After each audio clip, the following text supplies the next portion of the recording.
Good evening. Good evening. No, I cannot split the Red Sea, nor can I walk on water. But I'm going to try my best to tread that water, okay? It is actually an honor to be here. When I came in on this past Thursday, the first thing I wanted to do was get into schools. So I was able to get out to the schools, and I felt really bad because I could not get to Hemingway that same day. But I promised you that next morning I was at Hemingway to get to the schools over there.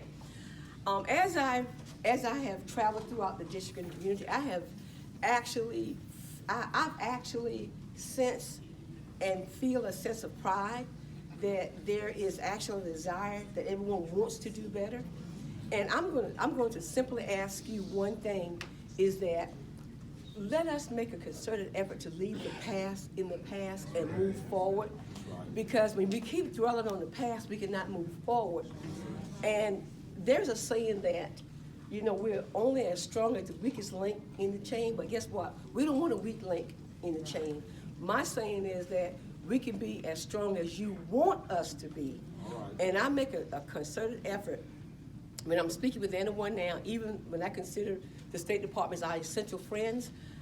I've been here, this is my 6th day on the job, but when I speak, it's we have, or we've done this, we've done that.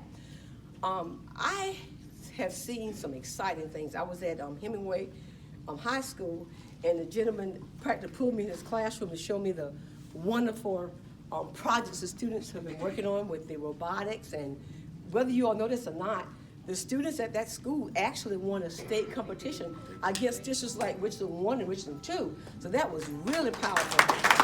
I walked further through the building. There was a GROTC guy. He grabbed me. He wanted me to see what was going on there. He said, look at this. Our kids went from being in the bottom 5 to the top 5. Everybody had such a sense of pride. I was trying to get to the media center. This young lady, I don't remember her name, but she grabbed me and she stopped me. She wanted to tell me how excited the things were at her school. So my thing is this: we can get to the next level by working together. I cannot make magic, but K-12 is my passion. So you know something similar to something about my background. I've spent 22 years as superintendent. I was out of the superintendency for about 6 or 8 months. As a matter of fact, when I retired July 20th, Marsh College asked me to come be their director of teacher ed. So I did that for about almost 4 months.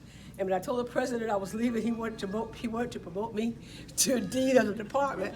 So I was conflicted between, do I go back to K-12 or do I stay in higher ed? And my heart is K-12, so I made a decision to come to K-12. And there are some exciting things that I know we can do, but we can do them together. As I said, I cannot work magic. I'm gonna share a quick story with you. I was having lunch at Subway today, and there was a young couple there, a young lady and a young guy. And I did what I accused my husband of doing, being nosy. And they couldn't be much over 21 or 22. And they were very well-spoken young people, and they were talking about their life overall. And the young man made the statement, he said, you know what? I wish I could relive my life. And then he said, no, I don't think so, because I made some mistakes in the past. I don't want to make those mistakes again. I thought, what a powerful statement coming from a young man. And he and that young girl, they just kept going back and forth. They even started talking about, did you go to early childhood school? And the young girl said, no, but I can remember my mama saying that I was too smart for kindergarten. So it was just listening to those young people talk. And as they were talking, I thought to myself, I thought about some scripture. And I think I'm not a biblical scholar, so if I get this wrong, don't hold it against me, you ministers in the house. I think it was Jeremiah 29 and 11th chapter, 11th verse, 29:11. It talked about God saying, I know what plans I have for you, and these are good things. So when I think about our children here, that's the thought process we should have. I have good plans for you and not to harm you. So if we put the children first and keep the adults' personal interests out of it, we can't help but move forward, because it's all about the children. It's all about the children. And as I said on last evening at the gala, as a matter of fact, that was a wonderful event at the gala on this past Friday evening.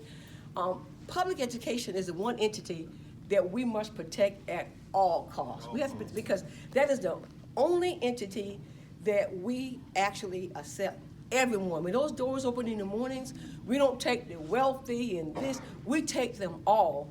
And I often say to the staff members that, you know, the parents do not keep the gyms home and send us the rocks. They send us the best that they have. And we have an obligation to do, we can either make them or we can break them. And my sincere hope is that we spend energy and time on making them and not breaking them, because think about it, this is the last chance that we're going to get when it comes to these doors. So with that said and done, I'm looking forward to being a part of your community. I'm excited about being here. And again, no, I cannot work magic, but together we can move some mountains. Thank you.